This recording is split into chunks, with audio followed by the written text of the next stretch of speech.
Good evening, everyone. Today's Thursday, March 18th. It's a few minutes after 6 o'clock.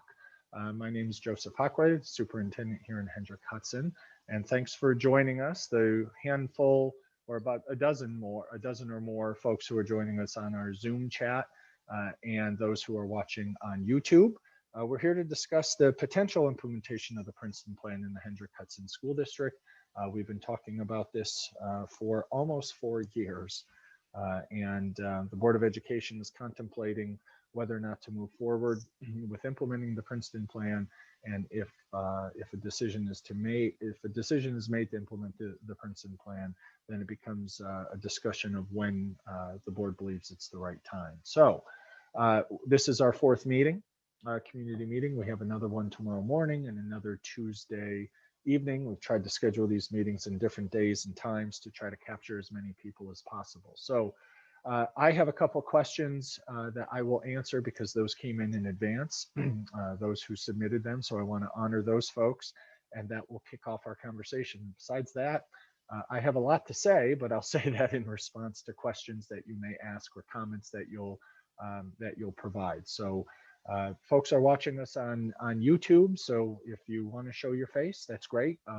But I don't think we will be using the chat function, just because then it gets a little awkward with me reading what people write, and there will be times I'll need a break to drink some Gatorade. So with that, we'll start with a couple questions we received. We received questions earlier this afternoon after our meeting earlier today. So it looks like this was around 2 o'clock. Two questions came in around 2 o'clock, and they're almost identical, from Jen Martino and Dan Cooper. And the questions were about, at last night's Board of Education meeting, if those of you hung around and watched, the board discussed, or two board members asked about surveying the community regarding the Princeton Plan.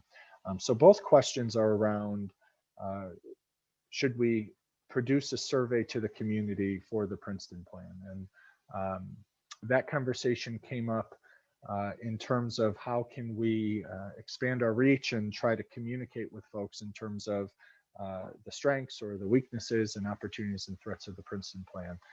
Our board president, Dr. Abraham, shared information from the New York State School Boards Association. The School Boards Association is the governing body of the school boards of education in New York State.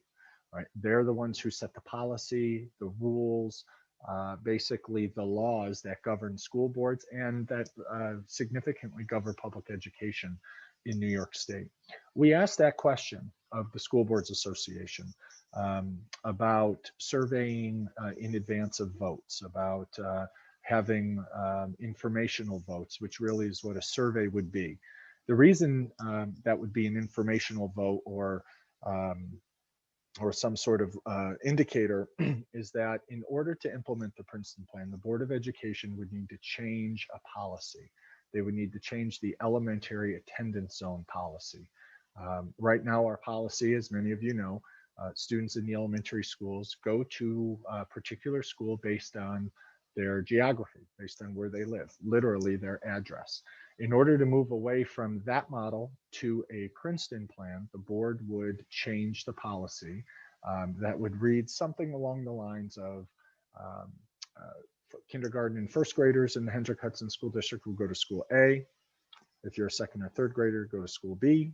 And if you're in fourth or fifth grade, you go to school C. So the act of changing the policy is not that complicated.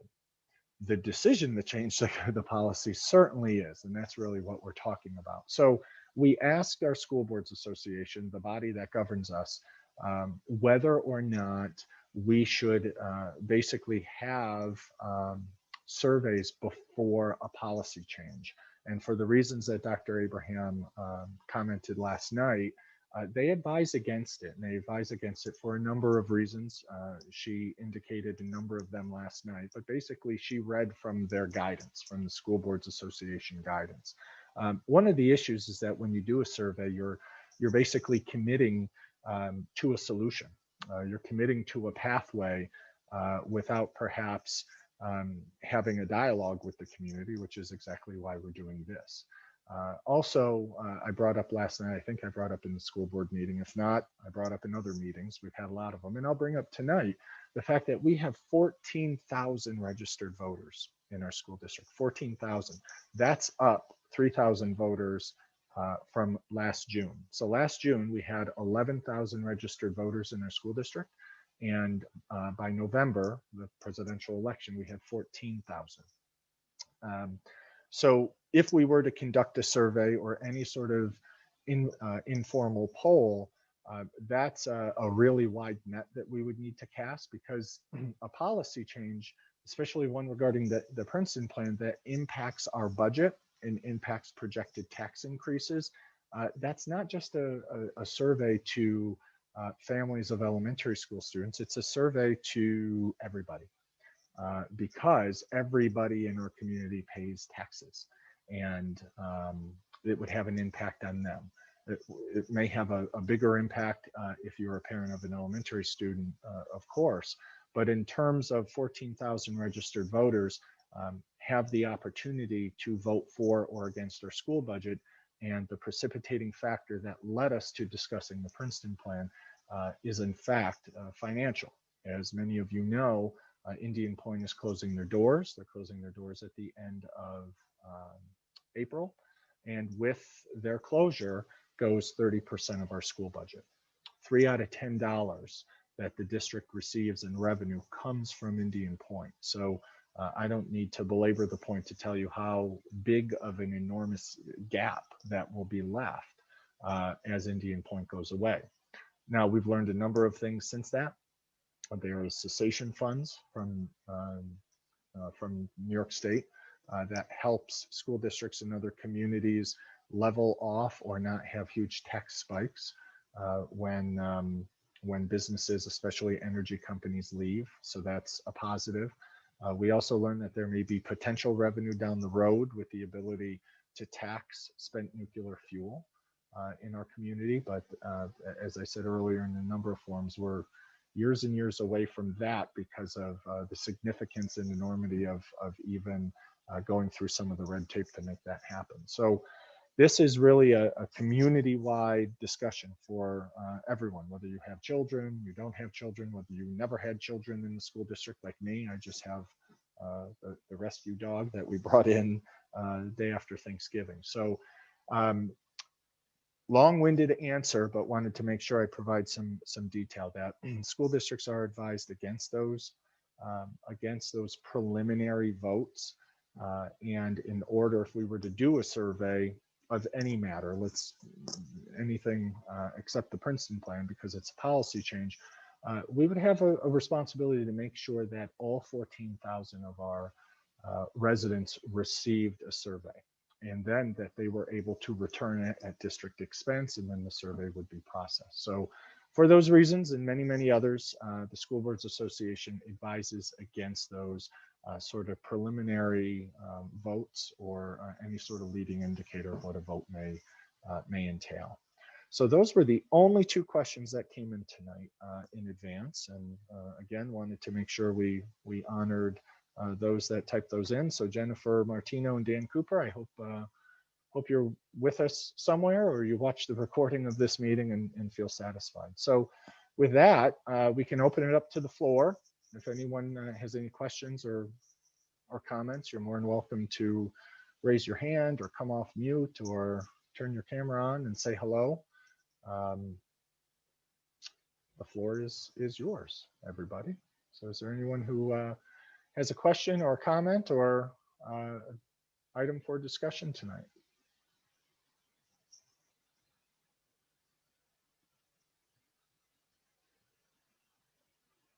We're practicing wait time. It's very important.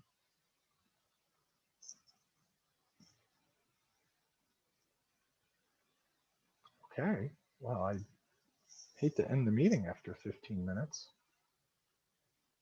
Nothing from anybody?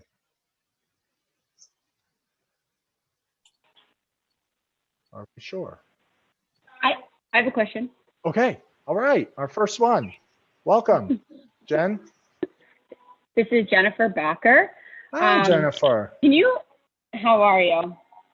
Can you explain Title I monies, how they're allocated for schools, and how schools as of how do you believe that they're spent? How do I believe that they're spent? Or how are they spent? Okay, so Title I is federal money. That you're known, that you know what they're spent. Title I is federal money. Sometimes it comes from the Fed, sometimes the state. But basically, it's money that school districts are provided for at-risk students. And there are many different titles. There's Title I, there used to be Title IIA, there's Title III and IV. Each title is basically a theme. And so based on the need of students and their attendance, meaning where they attend school, that drives additional dollars to support students that are at risk in those schools. So we use Title I money for additional resources like extra materials or supplies or equipment. We use Title I for AIS or reading teachers, sometimes for response to intervention staff, meaning folks who work with students who are struggling but have not qualified for an IEP or special education. It's basically for programs and services above and beyond for students that are struggling. It's also could be used for teachers, for staff development, to support innovative teaching strategies. Sometimes we use title money for conferences to learn new things. We've used title money for summer programs in the past, or before or after school tutoring, kinder camp. For those of you who have been with us recently, you've had an opportunity to participate in kinder camp, and we can use Title I funds for kinder camp to pay the salaries and supply and equipment of that program. So it basically is additional funds based on a calculation from the state and the federal government to help provide additional help. And the help can come in any of those forms that I previously mentioned for students that are considered at risk. Does that help, Jen? So it's dependent on schools, and the money, how the money is spent is decided by the school's administration. Is that correct? Yeah, I mean, we work with them. Dr. Roller, our executive director for curriculum and instruction, will meet with principals who are eligible for title funds and talk about this, the students who are at risk and for what reasons they may be at risk. And we try to use the funds in a efficient but strategic way to try to get our greatest bang for our buck. But yes, it's ultimately, those are programs or additional services that happen either before, during, or after the school day. So typically, school principal would be responsible for, helping develop those programs in consultation with teachers, and certainly I mentioned Dr. Roller, and identifying those students and inviting them to participate. And so at Hendrick Hudson, are all the elementary schools Title I money divided the same, or does one school receive more than another? Right now, our only one school receives dedicated Title I funds. That's BV, because of the concentration of students in need based on that calculation from the feds and the state. So there are additional resources that go to support educational programs above and beyond normal classroom activities at BV. And next week, and just so you know, next week, part of our budget presentation, Dr. Roller talks about the different revenue sources that we use to support students, and Title I is one of them, and some other sources. So we'll be able to talk a little bit more with a little more specificity next week in terms of how much. The funding is not always reliable. We had a significant cut a couple of years ago because of some changes in federal mandates or priorities. And the Title I budget runs, almost think of it as a school year, from September to August, when our financial year as a school district runs July 1st to June 30th. So she will share next week. It's not a secret. She'll share next week that we don't know what our allocation is for next year. That allocation is not a negotiated item. It's basically just given to us, and it comes at some point over the summer, and that's when the conversation begins about some of the best ways to use those resources. And the parents and the community aren't involved in the decisions and how the Title I money is spent. It's made by administration. Am I correct in that, or? I mean, they're involved when we need to, encourage students in the past to attend before or after school programs or over the summer.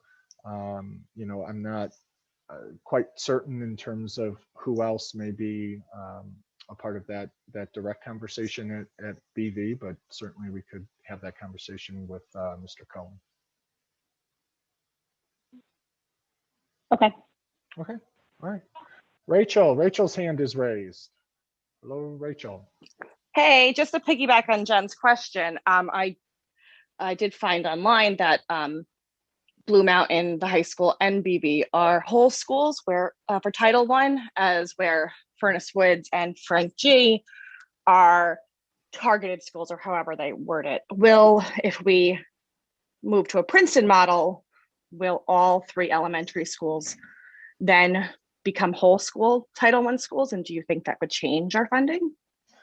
The funding, it's hard to forecast the funding, right? The funding is a calculation from the federal government, and the revenue changes each year. It changes based on how they calculate who is at risk, and then ultimately it changes based on how many students the federal government believe we have at risk. We have no reason to believe that we would be losing any money, meaning that we would not be eligible for title funds if we went to a Princeton plan, because in most of the cases, those resources are contingent on the children based on the calculation or the formula, rather than just the school that they go to or their zip code. So we're not concerned about that. There are schools that have a Princeton plan or are organized together by grade level that still do receive Title I funds. Absolutely.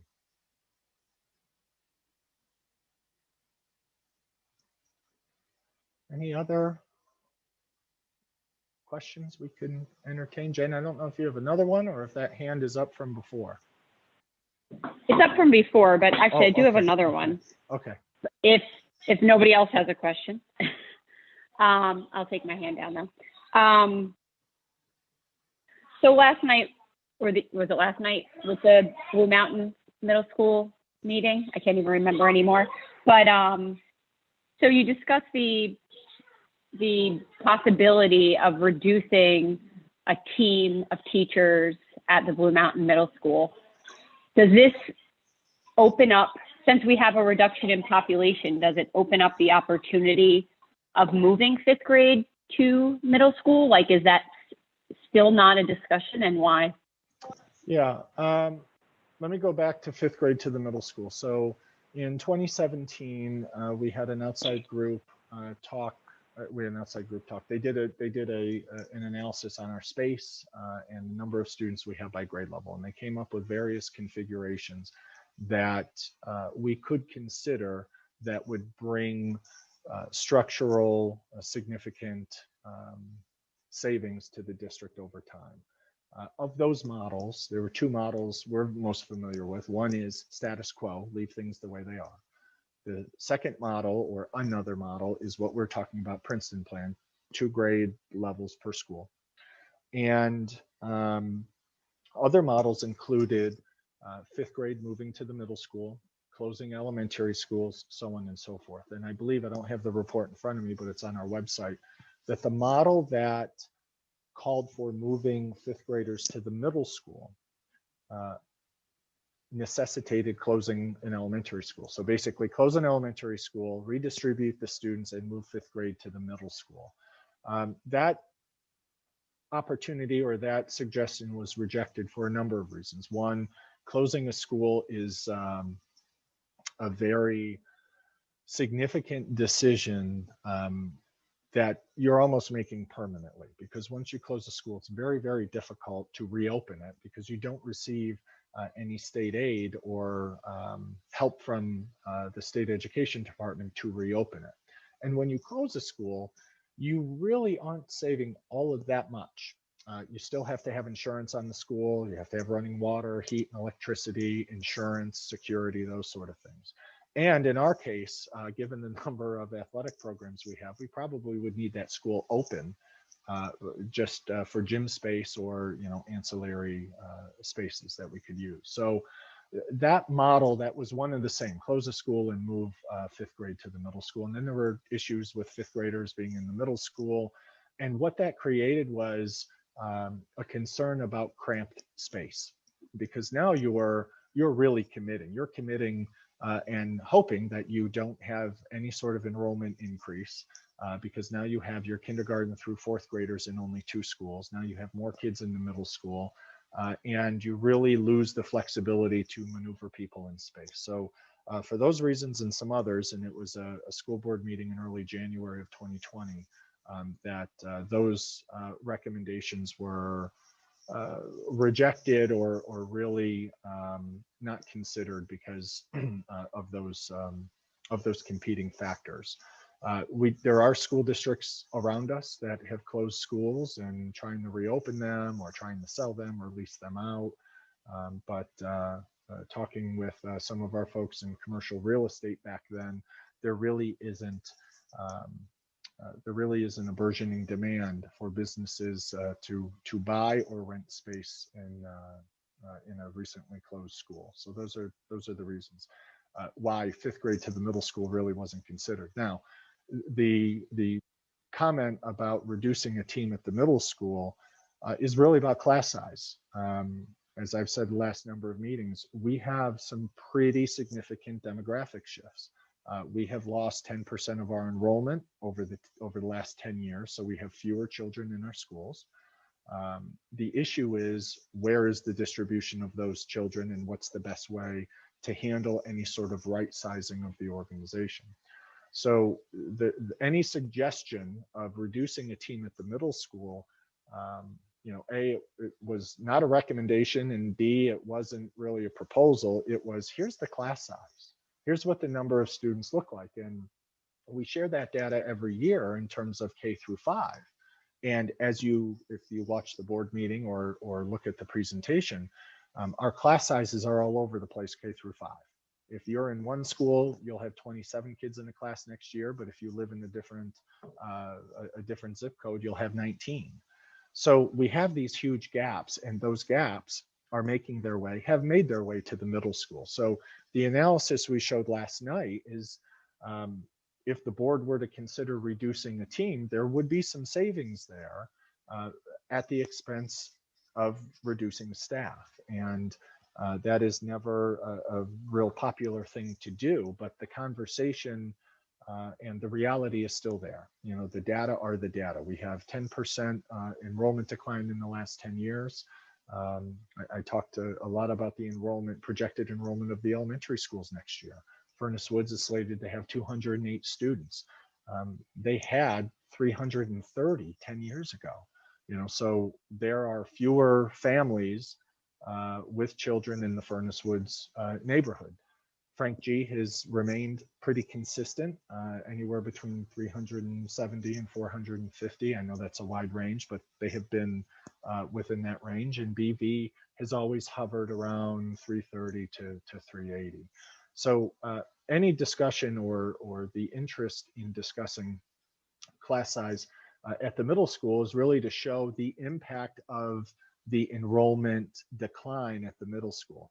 We also will share some data in terms of class size at the high school. The reason we don't have that is because students are still picking their classes, and the process is taking a little bit longer in the pandemic. But we also have a significant number of classes at the high school that don't have many children in them, because we have so many opportunities for high school kids. We offer, my folder's just out of reach, 41 classes for college credit in the high school. We have 41 college level classes on the books between AP, and classes that we partner with universities and colleges on. So we've experienced declining enrollment for a while. It now has hit the middle school. It's hit the high school to a degree, and we have to continue that analysis. So long answer to your question about the middle school, but there are a lot of moving parts in there. So I hope that helps. Kara, you have your hand up. Hello, Kara. Hello, can you hear me? Yes. Hi, my name's Kara Nielsen. I live in the district, but we have yet to have our children attend the school. My daughter is about to start kindergarten in September, and we are excited. We've heard great things. Being a teacher myself, I know that having all the same grade level teachers in the same school is great for collaboration. But as a parent who is going to end up having 2 kids at 2 different schools throughout the entire elementary school process, I'm having a hard time understanding how it's going to benefit my kids and my family. So I wonder if you could speak on some of the benefits for students. Yeah. With this model. Sure. I would lead with opportunity. Well, I take that back. I'm going to lead with equity, and I'm going to follow that up with opportunity. Equity in terms of just class size. So unfortunately, I don't think I have the presentation in front of me. However, last night we talked about class sizes really being all over the board in elementary schools. And it depends on where you live. And what I mean by that is our elementary schools are zoned by neighborhood and basically by street address. So depending on how many children live in that neighborhood at that particular time that need that particular instruction. So in your case, kindergarten, that's how many teachers we assign. And we assign teachers based on class size caps. We have caps. We don't want 58 kids in the classroom, and so each grade level has their own cap. However, because each school zone, we'll call it, has a different number of children, and they're distributed differently in terms of whether they need kindergarten through 5th grade, class sizes fluctuate. All right, so it really is depending on where you live and at what time you live, what year, and what grade level your child's going into. As I mentioned, 5th grade next year, and one of our schools in 5th grade next year, there's going to be 20. We're slated for 27 kids in the class, but the exact same 5th grade class in a different school is only going to have 19. So I mentioned equity because we are able to control for class size for all kids, regardless of where you live, because you're in the same place at the same time and you need the same program, you need the same instruction, in this case, kindergarten in your case. So what that does is now you have a concentrated school of children that only have 2 grade levels, right? Kindergarten and 1st grade. You can design that school in a much different way that's conducive to the learning needs and opportunities of 5 and 6-year-olds, kindergartners and 1st grades. You can have outside speakers come in or work with your PTA and fundraisers, all designed for students between 5th and 6th grade. Your professional development opportunities with your teachers and your principal can be focused on what 5 and 6-year-olds need, as opposed to right now, we have 6th grade levels in each elementary school. We're trying to cover the waterfront with making sure we have relevant opportunities for everyone. Perhaps the most important piece is that some schools next year are just going to have 1 teacher per grade level, sometimes 2. In the Princeton plan, where you have a greatest concentration of kids in the same place at the same time, you'll actually have a department worth of teachers. You're going to have 6, 7, 8, sometimes 9 teachers per grade level in the same place at the same time. The opportunity for those teachers to collaborate together and meet very quickly and easily and every day or throughout the day will only impact the curriculum opportunities, which transfer to learning opportunities, and create an environment for greater success for kids. I want to be really, really clear that the Princeton plan is not being considered in our school district to correct or address achievement issues or to change test scores or impact test scores. In fact, there's no research to suggest that moving to the Princeton plan does that. And we have some of that research on our website, and I encourage you to read it.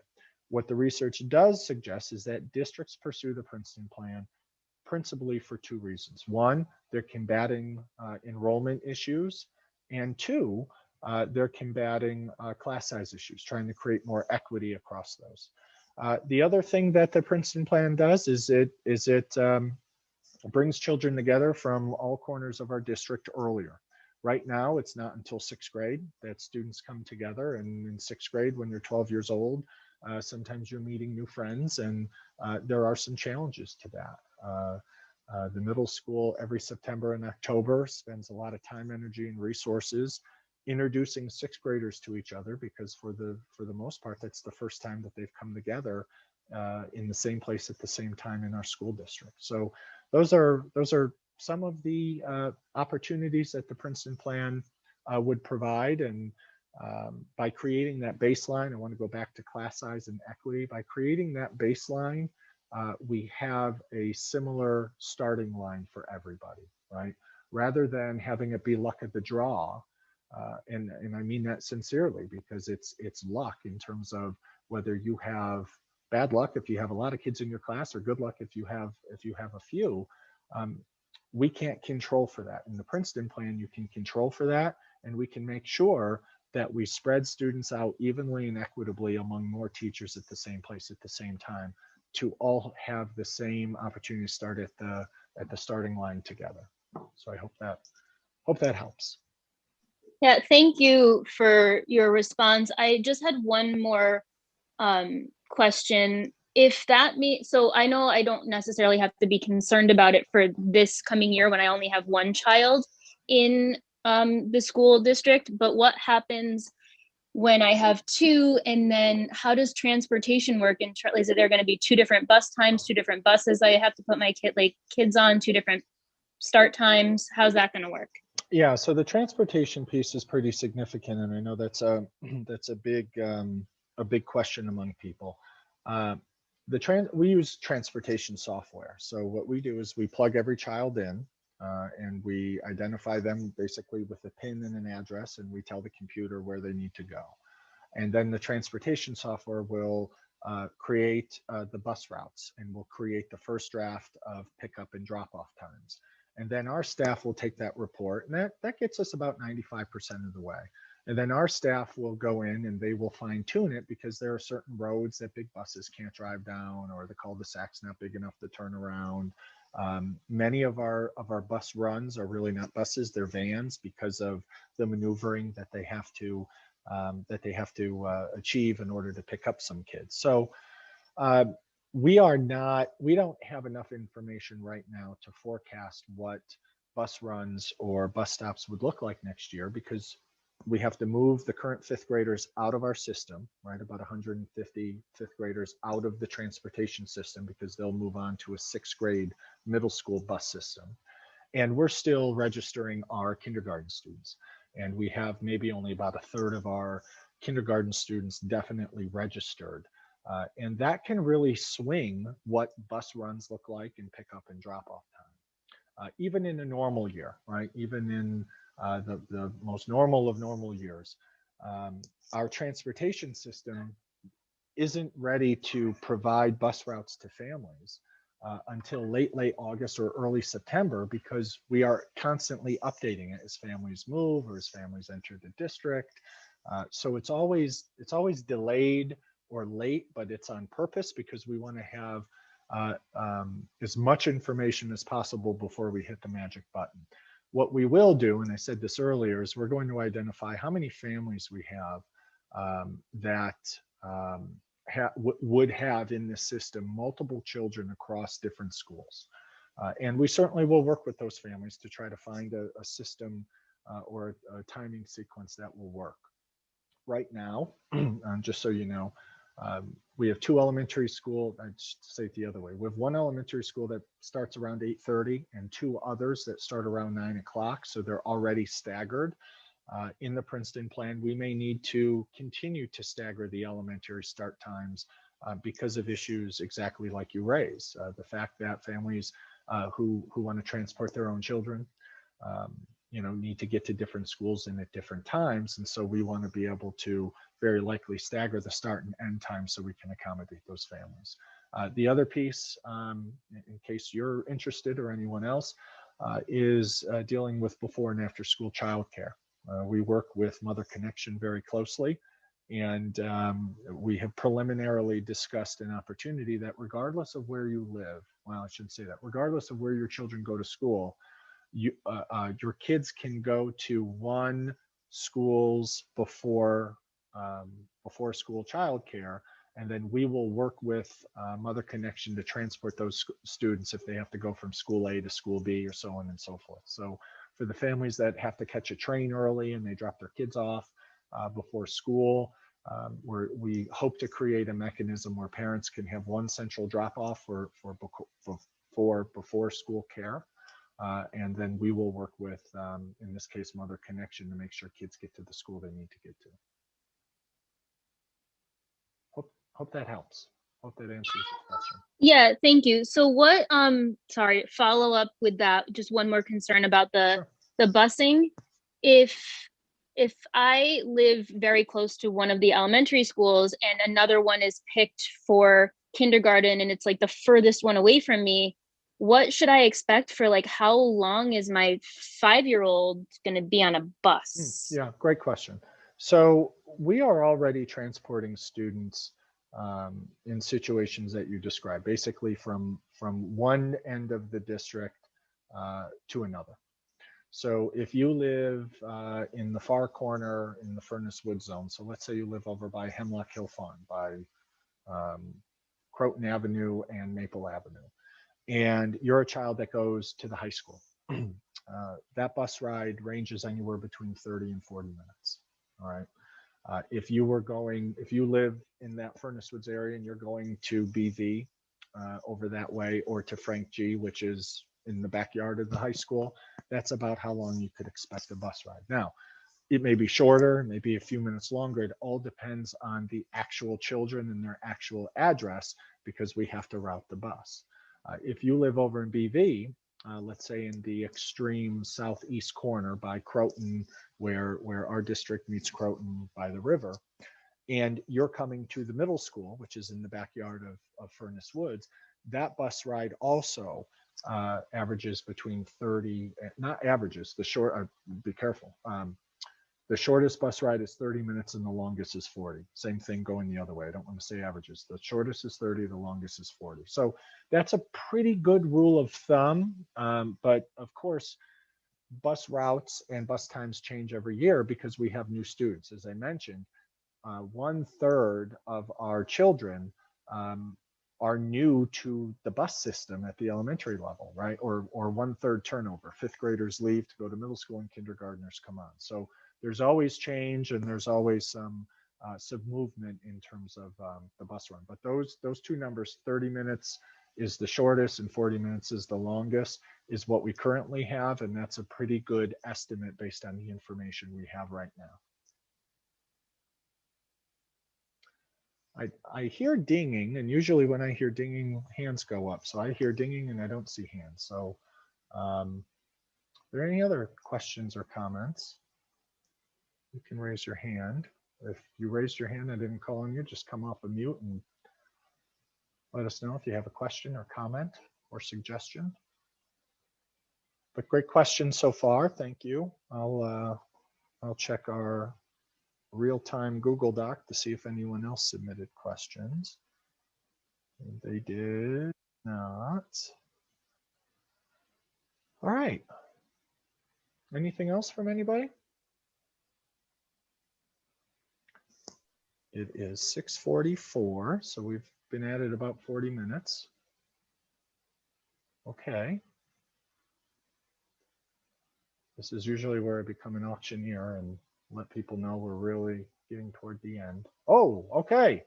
Ms. Marty, yes, hello. Do you hear me? Yes, yes, okay. Welcome. Thank you for calling on me. I appreciate it. So my biggest concern with the transportation aspect is we're comparing the high school and the middle school bus runs of 30 to 40 minutes to a 5 or 6, 7 or 8-year-old bus run. And I have a big concern with that because As we know, with young kids, there are a lot of factors we have to consider. On a bus, there's always behavioral concerns. Bus rides longer than 20 minutes seem like an eternity for children. I just think of all the scenarios that could happen from one end of the town to the other. So I want to know, what are the projected plans for the transportation aspect of kids being on a 5 or 6 or 7-year-old being on a bus for 40 minutes? Yeah. So let me answer that. We have, through our work as a stakeholder committee, we spoke with some of our neighboring districts that are organized in a Princeton plan or close to a Princeton plan. And we asked this very specific question to some of those districts. So we asked Yorktown, Ossining, Terrytown, and Somers. All 4 of those districts are organized in some sort of Princeton plan. They're organized by grade level.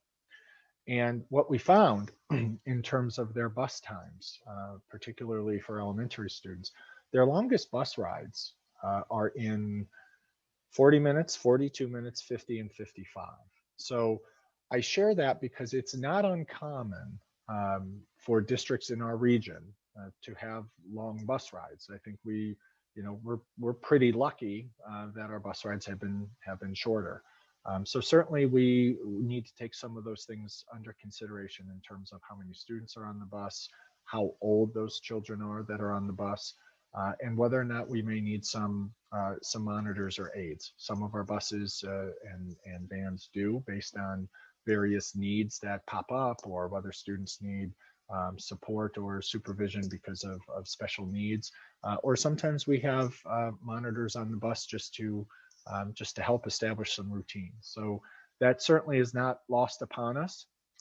We know that this would be a significant shift in terms of time on the bus.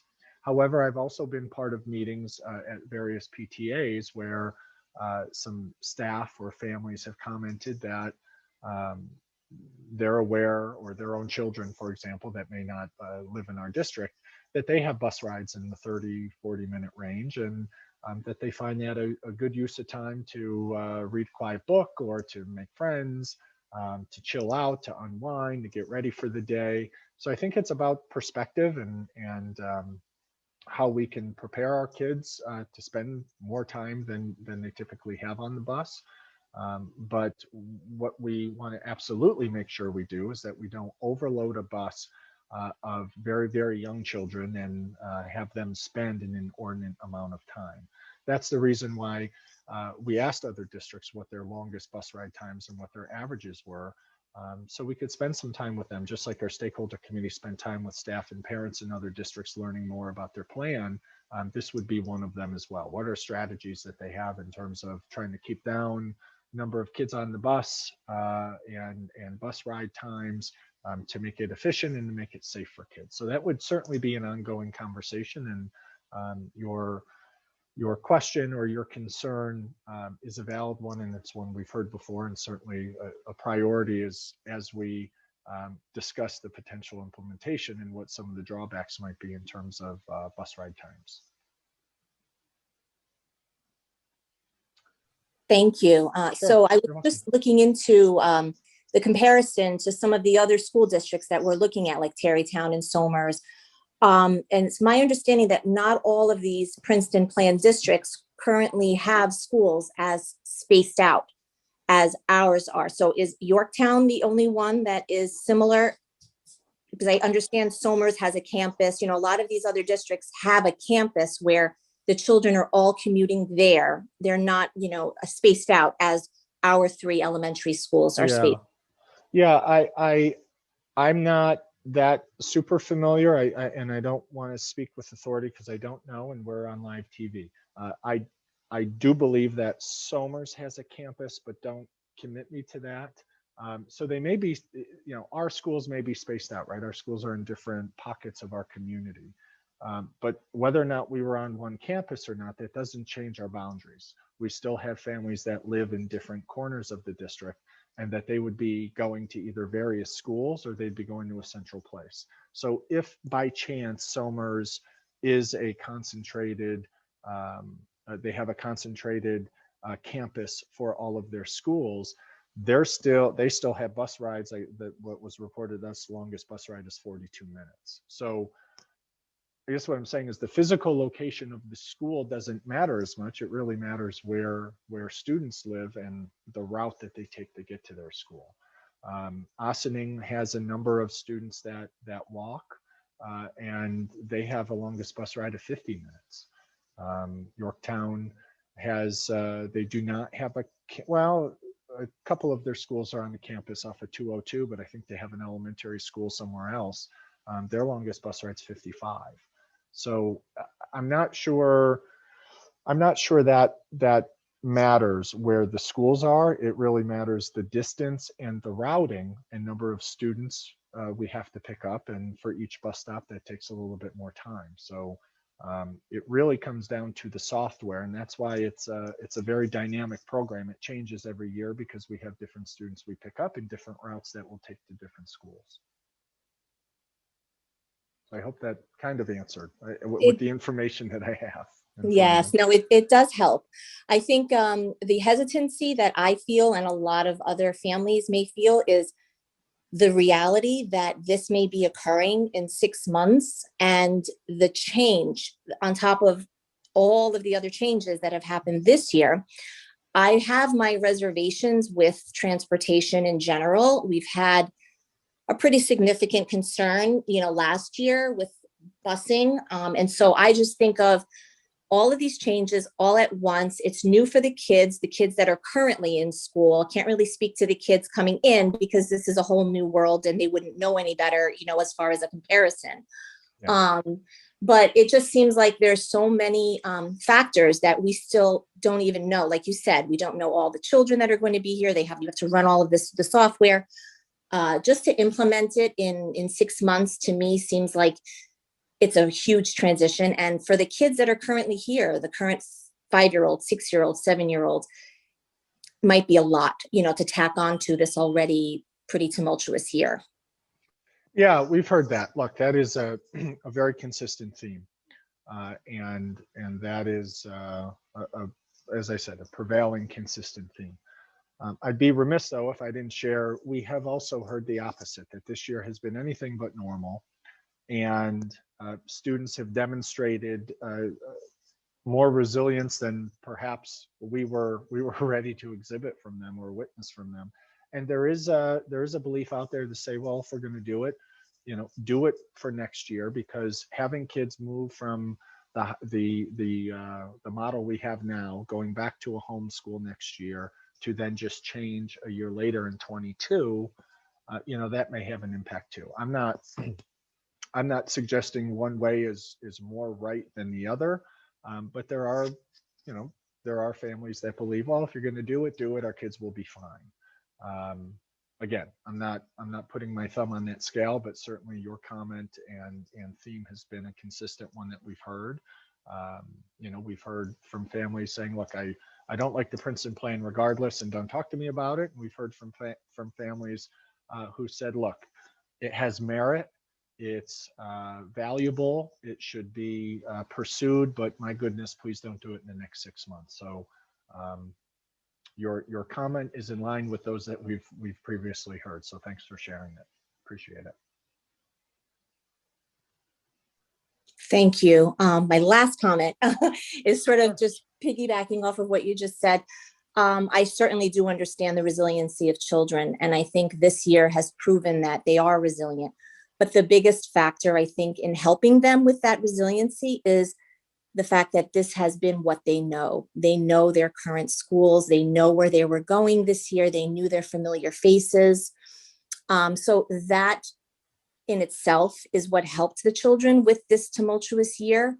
Coming off of this year, not knowing what September will look like, not knowing, in terms of the pandemic and the world that we're living in right now, having them switch to a brand new building, new faces, unfamiliar places.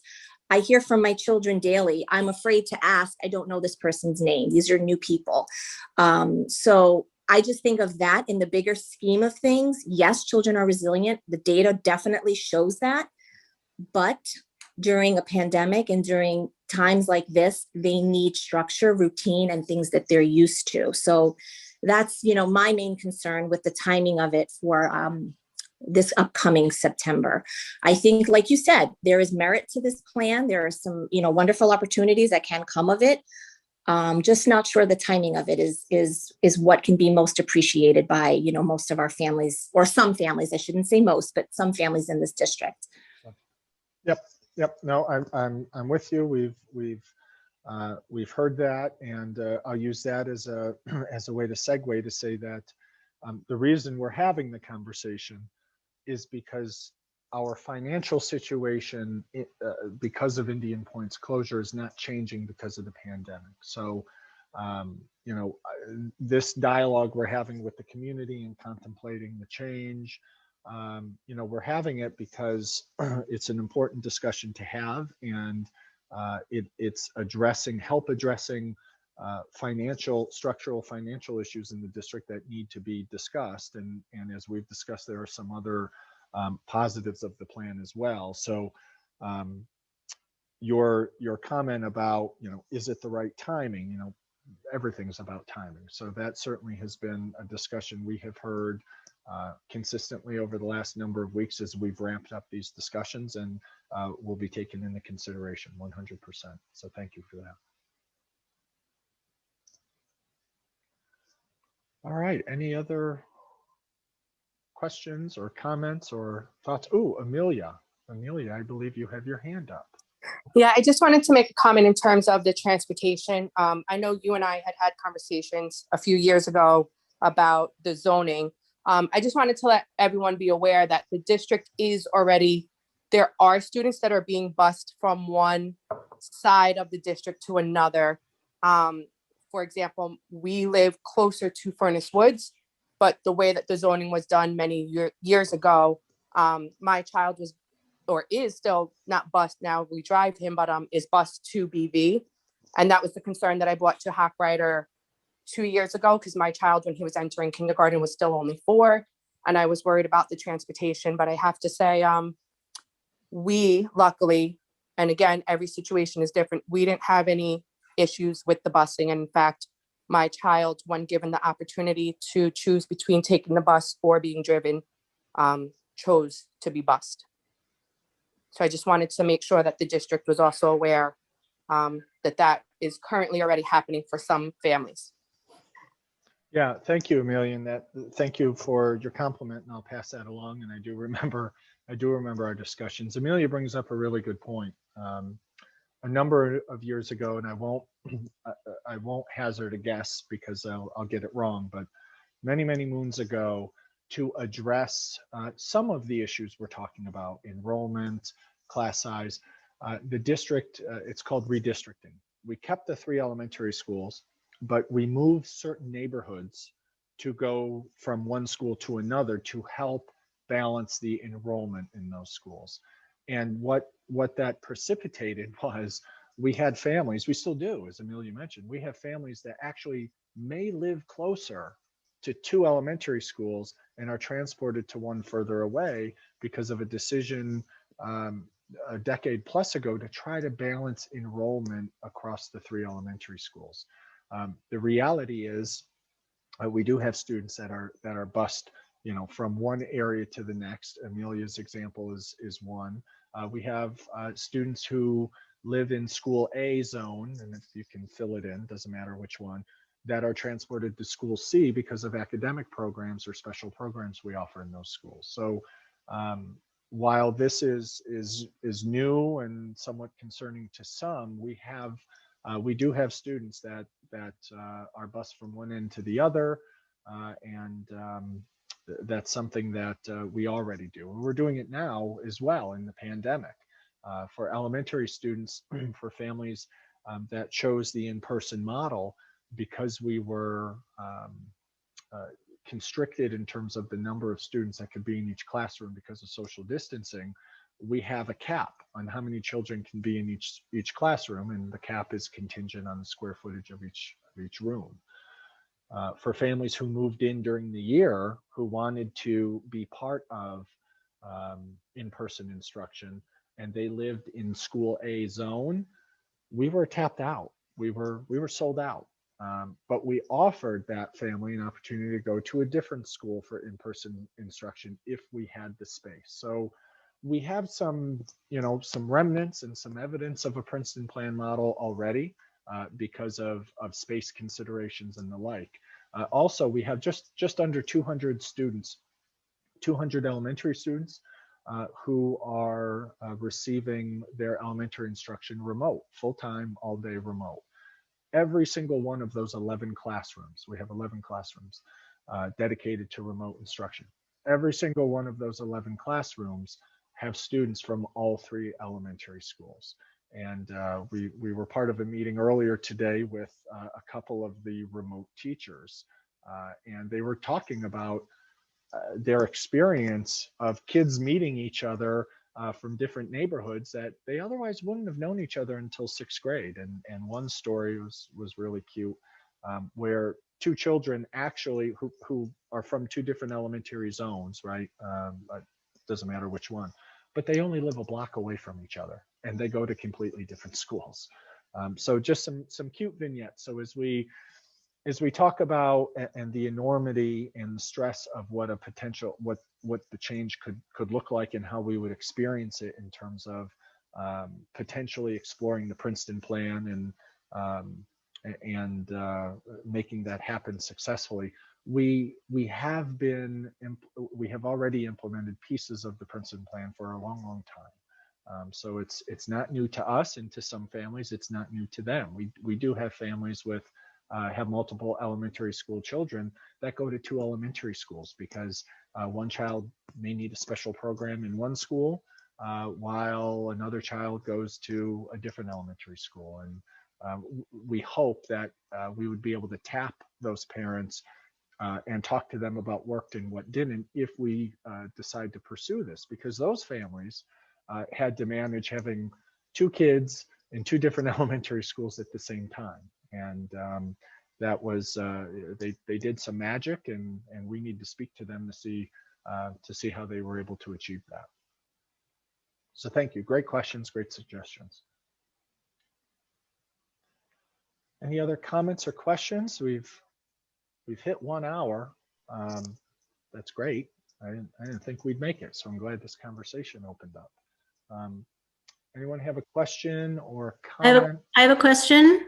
Okay, this is Lori. Hi, Lori. Hi. So I'm concerned that this is an issue that people have very strong feelings about, and that the community is already very divided on this issue and others. You've talked a lot about the benefits of the Princeton plan, and I know that there's probably a lot of other things on people's minds that haven't been expressed right now. And I'm wondering if there were other approaches considered that are less aggressive to address some of the issues that you feel the Princeton plan would mitigate, while still maybe not tapping into some of the concerns that people have about the negatives of their perceived negatives of the Princeton plan.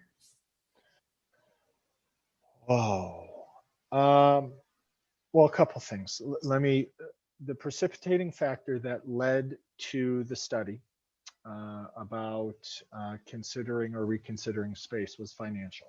All right, so someone asked me the other day, I don't know what meeting, we've done a lot of them, but they said, do you support this? You know, Joe Hochreiter, do you support it?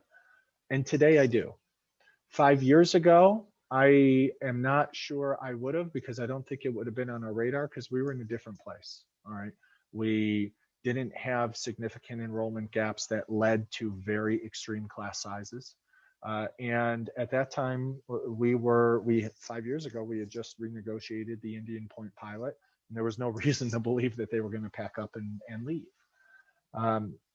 So the precipitating factor that led us to study the Princeton plan was financial. That the Princeton plan, if it were implemented, would reduce our expenses by 2%, or I'm sorry, by $2 million.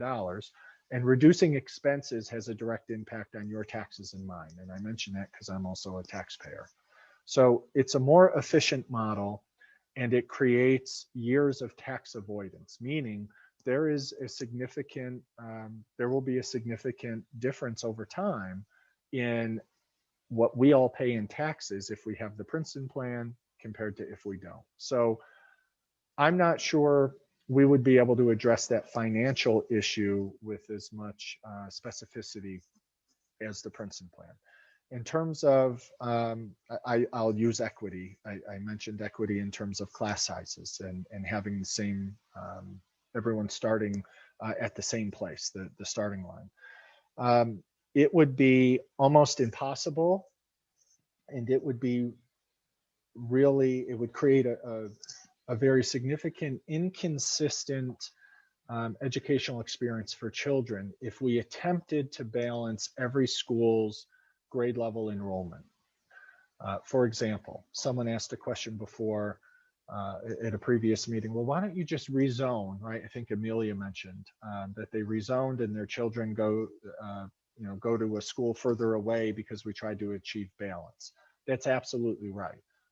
The focus at that time was enrollment balance, trying to have 3 elementary schools around 300 students each. But inside those elementary schools are 6 grades, right? K through 5. The key in order to create equity in that same starting line is to make sure that the students in all 3 elementary schools are balanced in terms of grade level.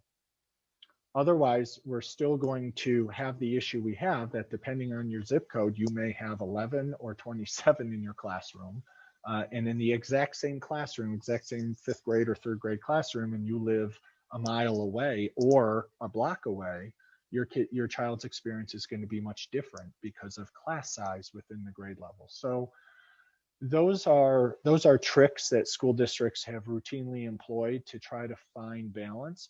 But the issue is not enrollment. The issue is the makeup of students within each school by grade level.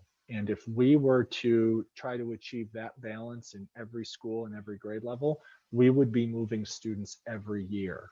And that would be, and we would be working on that throughout the year. That would be someone's only job, would be to track families who have moved in and families who have moved out, and literally trading a student from school A to school B to try to balance class size. Enrollment isn't the issue. It's the distribution of those students across 6 grade levels that creates the big swings, that creates a swing of, as I mentioned, I think 5th grade, 19 in one school and 27 in another.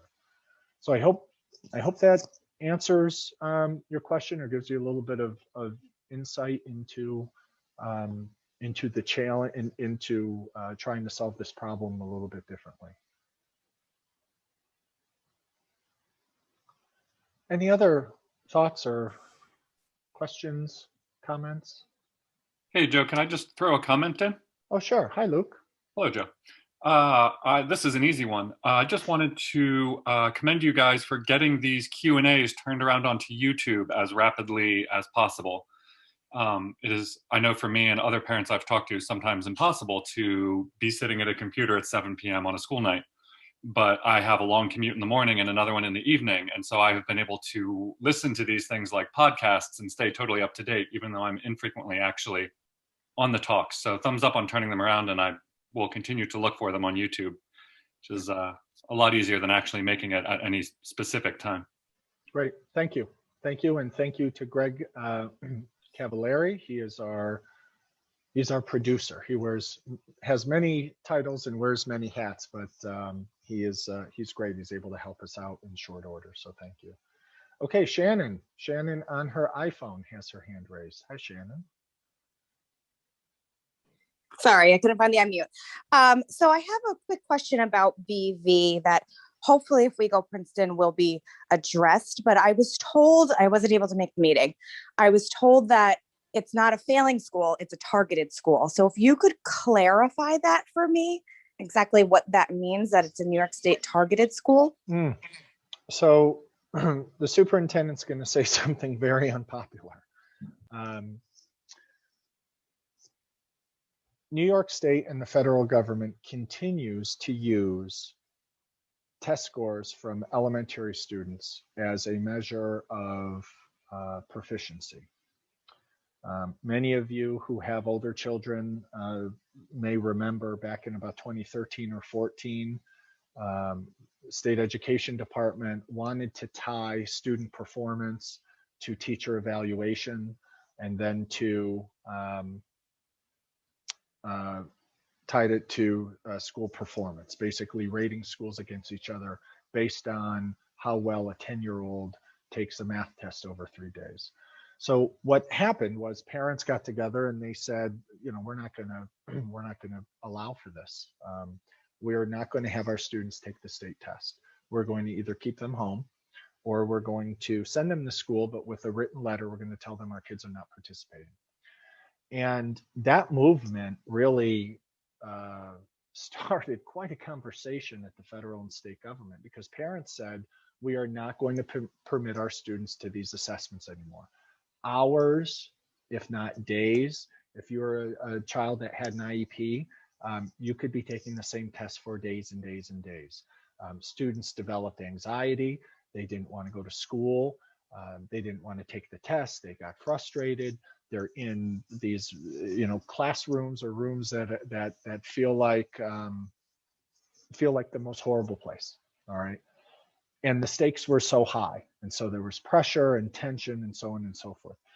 BV's particular example was BV had a high opt-out rate, and it was in 2017 or 18. And a group of students who had an IEP, special education students, took the assessment and they didn't do well. And we're talking maybe a dozen students. They didn't do well, but the state did not grant any waivers to school districts around participation rate. Basically, they said whoever shows up will take the test. And for those students or families that choose not to take the test, that's going to be counted against you. So at BV that particular year, and we're talking 3 or 4 years ago, in fact, the kids that took the test that created the identification, I think, are in middle school and maybe high school now. So that was a consequence, and I don't know how else to say it. It was a consequence of parents saying we're not going to subject our kids to the test anymore. Yet the students that did take the test, predominantly those with an IEP, didn't do well. And the So state, you don't think that socioeconomic is any part of why BV is targeted? Like, so Princeton, in theory, then won't help that situation. Oh, I don't want to go there, because that's not the intent of the Princeton plan. All right. Okay. Now, would the Princeton plan affect that? Maybe, but that's not a factor we've taken into consideration. In fact, I've said pretty boldly over the last week or so that the state assessments are a joke. They don't give us any credible information on student learning. They give teachers basically zero information on student performance. The test this year is, there's a new wrinkle to the test this year. Last year, there wasn't a test. The year before, they tried to trim it down to an hour. 5 years ago, the test was still 3 hours. So the whole idea of an assessment is to measure growth over time. Well, you need a consistent assessment to do that. That's one of the great things, actually, about the high school Regents exams. They have been around forever. Same thing with advanced placement exams. Those are really good benchmarks to judge or evaluate student growth over time. Lisa Shookman is with us. She's our executive director of PPS. And she worked on this project with Dr. Roller, our executive director of curriculum instruction, and Mr. Cohen, and some staff at the school. So, Lisa, I don't expect you to have, the exact specifics, but you worked on this with the school. We petitioned the state to basically say this is ridiculous. It was around this time last year. Right before the pandemic. Lisa and Margaret went to a conference in Albany to talk about this. That was a disaster. But just briefly, Lisa, talk about the criteria and sort of how we got here. So it's very interesting, and when I was a building principal, we could figure things out easily, and now they've changed all the factors. It used to be 30 kids in a grade level. Well, we don't have 30 kids in a grade level. So what they do for special education students, every then exam they take or opt out of, a math, a science, and an English, they then count that as one test. So if there's 10 kids, here's your 30 in a cohort, because they count each test. So it becomes a game for the state to figure out how can we look at exams. As Mr. Hochreiter said, some of these kids are sophomores in high school that we're looking at their data. So this data is very outdated. It is students that opted out or did not score high enough. It is another population as well. I don't think it has anything to do with the building itself, but what happens is when you have certain grades in one building, that then becomes that testing cohort, which is very difficult to get 30 without going back years and years and years. So they don't just focus on the 1 year, they go back a couple of years until they get 30 exams. So, Dr. Ruller and I went to the state, and we actually had a long conversation with the state rep, and we had him in a room alone saying, we're not understanding these testing scores are so outdated. How are you calling us a targeted school? I think you're wrong. And he had to do some digging before he could prove to us that we were a targeted school. So the rules of the state have changed this year. They're telling us kids don't have to take them. If you're remote, you don't need to take them. By the way, you can only do book one. And by the way, we probably won't use this to look at your scores and if you're targeted. So the state is all over the place. And now we are at this point that we are a targeted school. So we've put in some interventions intermediately and hope to have more for the fall, because the money, they do give you it is a money award. And I don't want to say an award, but money comes with the title, and we are able to offer some incentives. If we go to Princeton plan, then it becomes the whole district gets these incentives, whether it might be more interventionist. It might be this year we were trying to put an RTI coach in one of the buildings. So there's a lot that comes with it, but they really play with the numbers in order to get us to be a targeted school and to get the number they need. Thank you for your clarification. So Princeton, in theory, then will aid as long as we have, our kids taking the tests and doing well. And also it'll aid because we won't have certain schools housing that particular grade levels special ed. Correct. Okay. So if you think about it now, we have 2 grades in every building. So when you're in a Princeton plan, K and 1 are the feeder school, K1, 2 are the feeder, what they call the feeder schools to the 3rd grade. So when you think about 3rd grade, if there's only 5 kids in there, you're not going to be able to get a sample of 30. So what will they do? So I think the impact will be less. Dr. Ruller and I talk about this quite a bit. When I was a middle school principal, we could figure out what the formula was, and we could tell how our kids did. There is no rhyme or reason what they do now with the scores. Thank you so much. Okay, we're about at an hour and 15 minutes. Are there any other questions or comments? And just a reminder, my eyes are going to wander here. We have a meeting tomorrow at 10 o'clock. The link will be posted online in the morning, 10 o'clock tomorrow morning. The BV PTA has a meeting. We'll be discussing this at 6:30 p.m. Monday night. So if you're a member of the BV PTA, I believe that link went out. And if you'd like to join us next Tuesday, we'll do another program like this on Zoom, and we'll send it out on YouTube. And as Luke mentioned, we try to turn around the videos really, really quickly with our producer, Greg Cavallari. So soon as we're done, I know he works on them and tweaks them and edits them, and then we get them up on our website. So any other questions or comments? Or you can come back tomorrow or Tuesday, whatever you wish. I'll look one more time on our list. We don't have any new ones. Okay, everyone. Well, thanks for joining us. I hope you found this informative and valuable and worthwhile. And hopefully we'll maybe see you tomorrow for a similar but different discussion. Each discussion has had its own little flair and priority topics, so that's great. So if you attend live or watch the recordings, you'll hear a little different piece, and a little different conversation based on the interest. So thank you all. Enjoy your night.